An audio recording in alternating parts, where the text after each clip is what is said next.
Hello gents, welcome to what I'm gonna end up calling a story time video, I guess, although tad different, because usually we focus on stories from a long time ago in the past that I feel self-conscious about, or I feel are deeply connected to me. Today, we're doing one that happened an hour or two ago, which is that I was woken up by my dad during the process of REM sleep. Now, if you don't know what REM sleep is, we have Wikipedia to help out. REM sleep stands for Rapid Eye Movement Sleep. It's a unique process of mammalian sleep characterized by random movement of the eyes, low muscle tone throughout the body, and the propensity of the sleeper to dream vividly.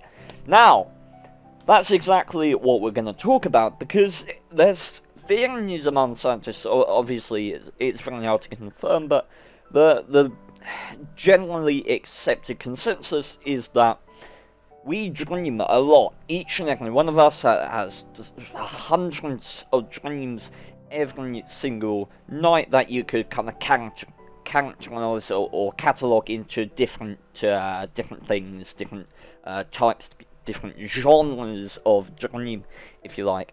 But we remember none of them because they all take place during REM sleep, that cycle of sleep where it's in between sleeping and waking up. It's in between that when you fall before REM sleep and when you come out of it, that is the time in which you dream. Now, I am of the opinion that you're only gonna remember your dreams if for some reason you wake up during that REM sleep cycle. That seems to be the logical conclusion, and it applies to nightmares as well. We tend to remember nightmares, certainly as children, a lot more vividly than we remember happy dreams, and that's just because, you know, fear, I think, that the sort of more primal instinct will wake you and will jog you out of REM sleep more than just reliving happy memories. So, what happened to me? Well, jogged out of REM sleep by my bald-headed father walking in the door, I remembered every single detail of this dream. I haven't remembered a dream for years and years and years and years.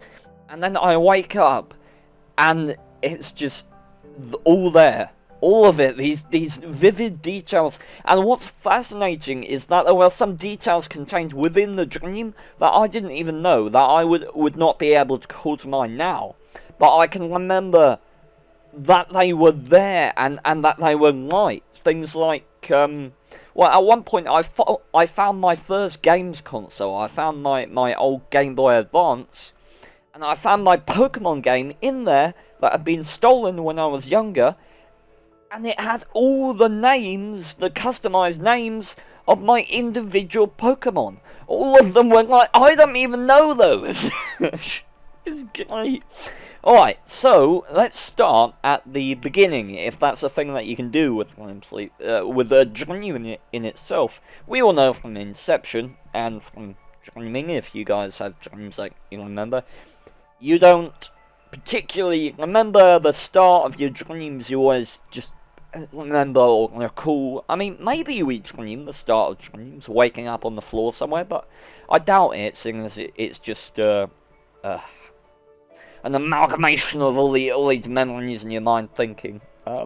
It's another theory that I wanted to put out there as well. I do wonder how long it takes to dream.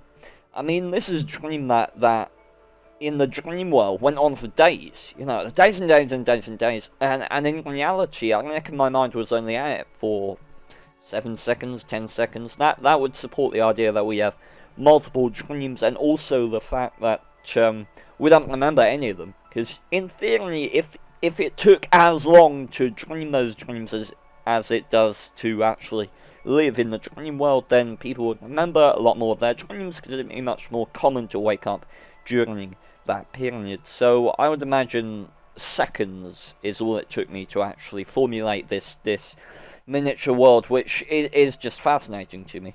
So The beginning of the dream, or the earliest I can remember, for some reason, I don't know why, I have no objective doing this, but I was on the road. I can't remember if I was driving or someone else was driving, but I was on the road, and we got stuck in traffic. Now, this is a dream that gets, I remember more and more detail the longer I was dreaming it, maybe falling deeper into REM sleep, I have no idea. But, the fascinating thing is, I get out, and this is like the M3 around London, or wherever that is. Geography is really not my strong suit. That was a major motorway road, and we got out of the car because there was a traffic jam, and we went, I'll say we, I'll explain that in a moment, we went over to the side of the road and we went into the woods. And all of a sudden we found this beautiful, serene, peaceful cove. It was a cliff that overlooked this beautiful expanse of water. This lake that was pure as diamond, as unadorned as crystal. It was just fantastic. Not a single thing moved. There was no animals, anything. It was gorgeous, absolutely beautiful.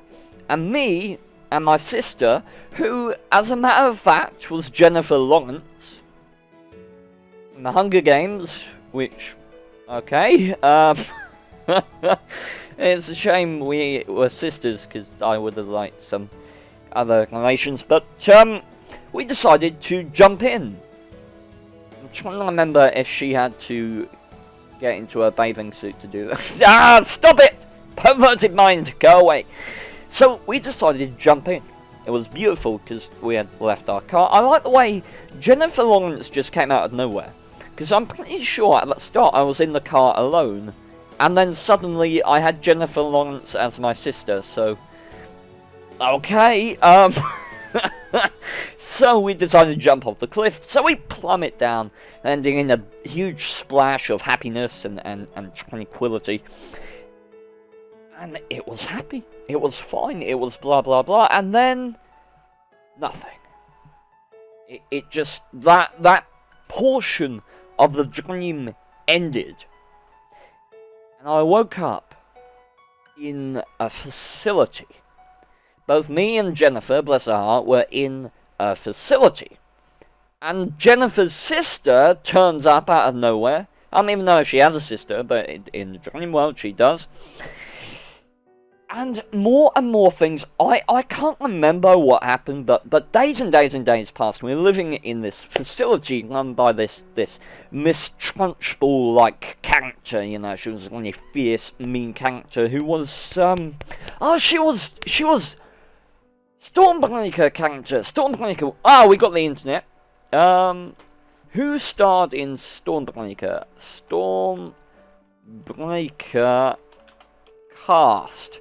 That's good. You'll be able to look up this woman if you want, so that you can. No, it's not Silverstone. Stormbreaker. Blah blah blah.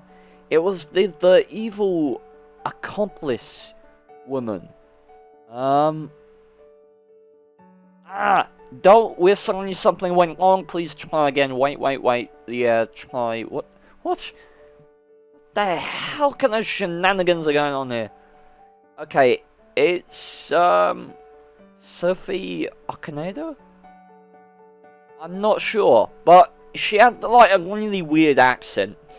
And, yeah, she was running the facility, and oddly enough, there was a guy there as well who was... Let's think, you know, stereotypical villain. You know, he didn't care what was going on, he was just managing it. I don't know what his motivations were, because he suddenly disappeared halfway through the dream. I don't know whether my mind just forgot about him, but maybe it liked the strong female character better. I don't know. But yeah, we were in this facility that was being run by this evil woman, and other than her being a bit of a dick, there was nothing really... There wasn't anything that would force the real-life government to close this place down off the bat. All of a sudden, these events are jumbled. I don't know what happened when in the dream, so I'm trying to formulate it into a chronological state of logic here. All of a sudden, my friend Tom Dack is in the facility out of nowhere. Tom Dack's the guy that I met. Well, I was with him in school, but I met him during my participation in a drama group. And yeah, he turns up. And so I start socialising with him more, and Jennifer is more relatable, obviously, more to her sister, so we kind of split off into those groups. Now, me and Tom Dack are playing out in the field, and we decide to explore, because we see a hole. We see a hole in the fence, so we slip through this hole, making sure that the evil Trunchbull woman does not notice. And once again, we emerge into just something that was simply fantastic. It looked like something that you would find in South Africa, something that you'd find in Serengeti.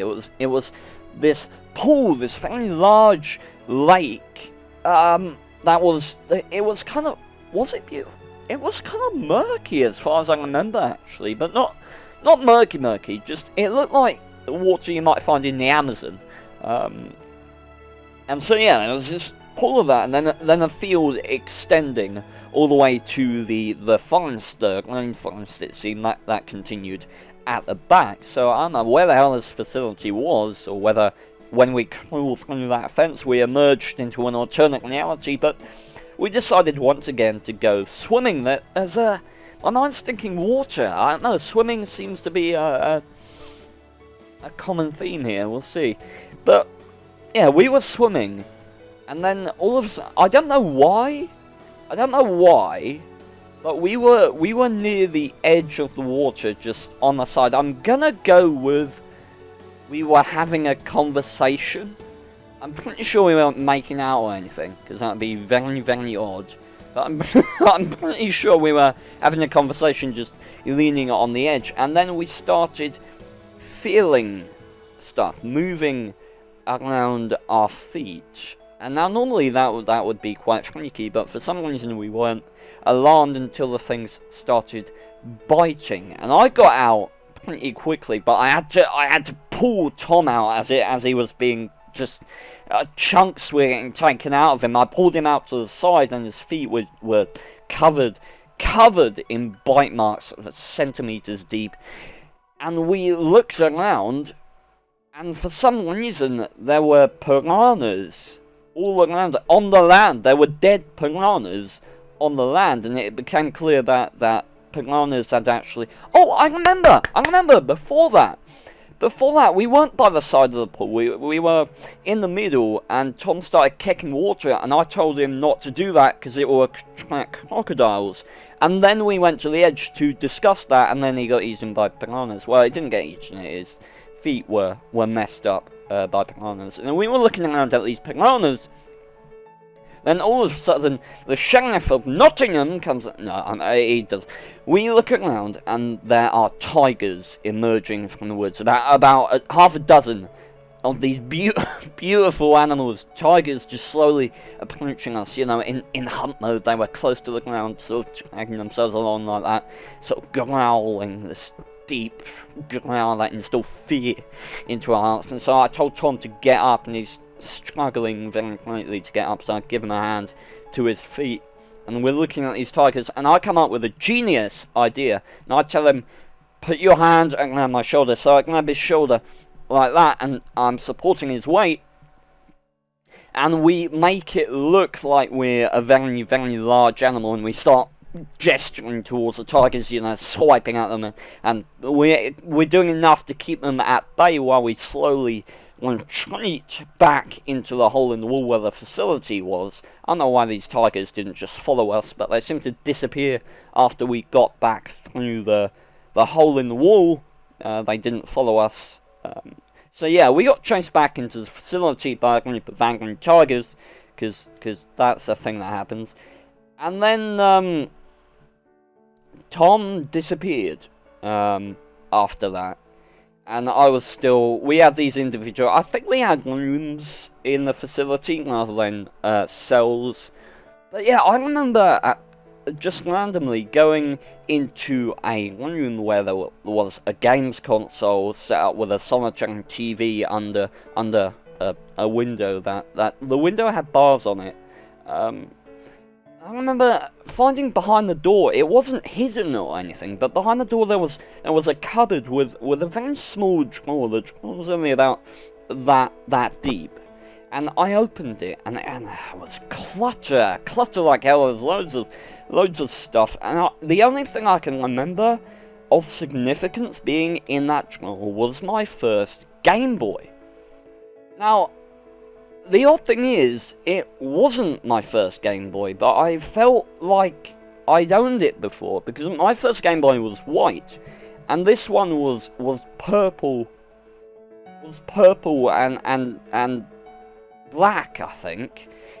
And so I pulled it out and I turned it on, and it had Pokemon Sapphire in it. And so I logged on, blah blah blah, and I logged on. I started the game, and I got in, and I went to my Pokemon party, and each of the Pokemon was named the individual names. There was Mr. Poo-Poo Head, I think. I can't even remember them, but I do remember feeling shocked. I remember that feeling when because my subconscious obviously knows a lot more than I can call to memory.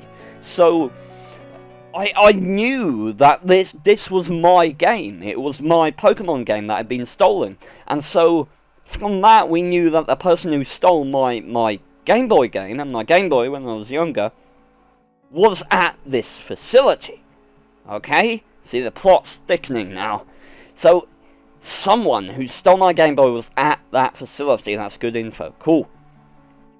Now, at this point, Jennifer's sister had also disappeared, and we're starting to notice that more and more of these people at the facility are, in fact, disappearing. Now, we go at some point to leave the facility, I think. Oh, wait, Tom Dak disappears after this. This happened before. I'm sorry, it's very hard to formulate. We went out, back the front. We got out of the facility somehow, I don't know. And we went to the fence. And the fence now, although it wasn't at the start, the fence now is right next to that pool of water that we originally jumped into. And there were fences that led up the cliff, and I'm really good at climbing and free running, so I started to climb the fences, and I got to the top, and I was about to leave when I looked back down, and I saw Tom standing there, and he was looking at me with just this look like he was resigned to his fate, and he just wanted me to go and leave it. So I did. No loyalty in my subconscious, evidently. But I turned around, and there's this giant TV screen, and this is where this guy comes into mind. It wasn't the woman who was the apparent leader or manager of the facility. It was the guy who came in. And I can't remember what the hell he said, but what it boiled down to was, we have Tom Dak, blah blah blah, threatening, blah blah blah, blah blah blah blah blah blah blah. And I remember saying, this is annoying because I can't remember what he said that prompted me to say this, but I remembered saying, I think he managed to convince me that it was just a nice place, it was a facility. I don't think he was doing anything threatening. I think he was just convincing me that I shouldn't leave and it was fun. And I remember saying nothing illegal, right? And he said no, nothing like that, or something like that. He denied it. And I then jumped back down into the pool and went back to the facility. And this is where Tom Dak disappeared. No idea where he was. But obviously Jennifer was still there with her sister. And, what next? So we left the facility, we came back, we started to discover various things. I can't remember what exactly happened, but we noticed that in the playing field that they had, an area for everyone at the facility to play and talk, like a standard school playground, but instead of a concrete, it was a field the entire way. And there were these depressions in land, these slight depressions in land about, let's say, the area of your standard desk wide, not obviously the shorter width of the desk, not the length, but they were the length, I'd say they were about maybe sort of 3 meters long, these depressions in land.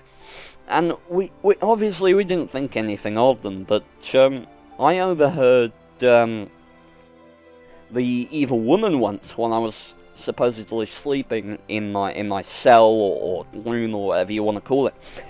I heard them saying, "We're gonna need to dig another one."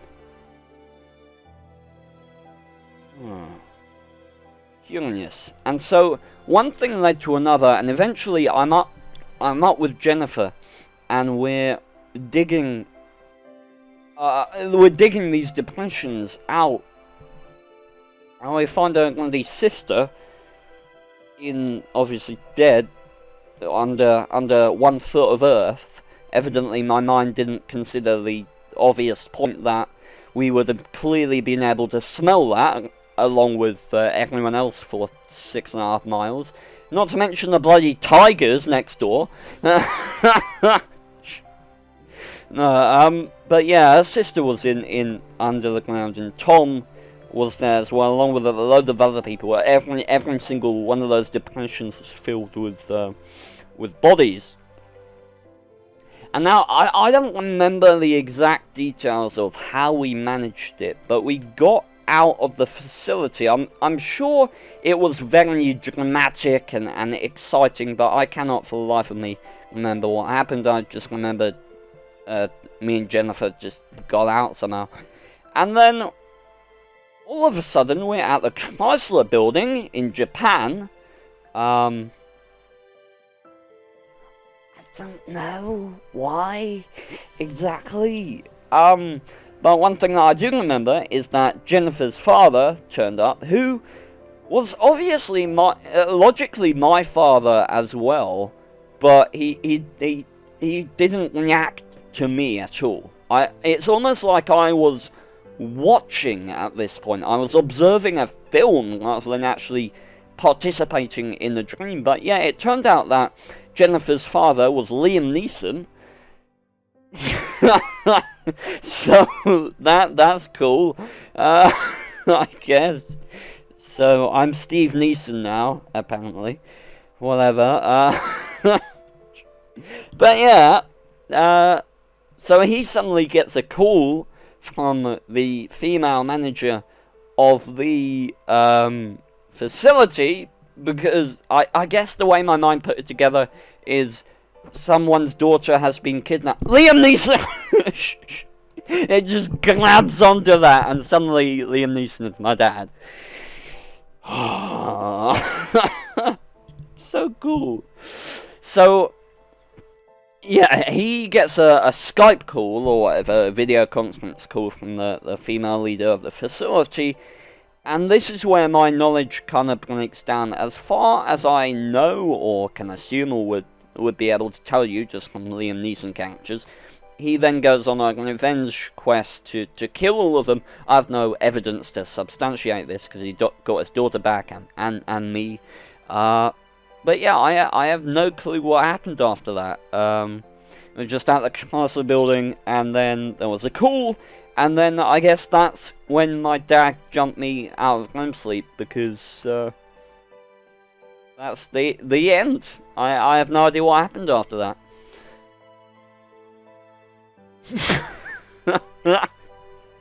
So, gentlemen, that was great. That was absolutely fantastic. I don't know why I really enjoy that. I find that absolutely fascinating. And I'd be interested to know, do you guys remember your dreams? How much of them do you remember? How often do you remember? Do you have any dreams that particularly stand out from others? How is water? Is water a big impact in your dreams? Because I had a lot of circumstances where I was swimming. And what's also odd to me is that falling, if your mind thinks you are falling, then that's generally what snaps you out of the dream, isn't it? But I had circumstances. I jumped off a cliff twice. I don't know if it was the fact that it was into water that allowed me to stay in the dream, but I didn't get that gut feeling, that fear that snaps you out of the dream. I didn't get that, which I find interesting as well. And so, yeah, gentlemen, the adventures of Jennifer Lawrence and Steve Wallace in The Facility, starring Liam Neeson, and that evil woman from Stormbreaker. No tigers were harmed in the making of this movie. Tom Dak was, though. He got they murdered the funk out of him. Alright, yeah, gentlemen, I just wanted to document this because I find it fascinating, but let me know if you've enjoyed, and I'll see you guys later. Uploading Water Tank's Funny Moments video at the moment, so enjoy that. Not sure my ass! Oh my word, what the hell? Holy, get in there!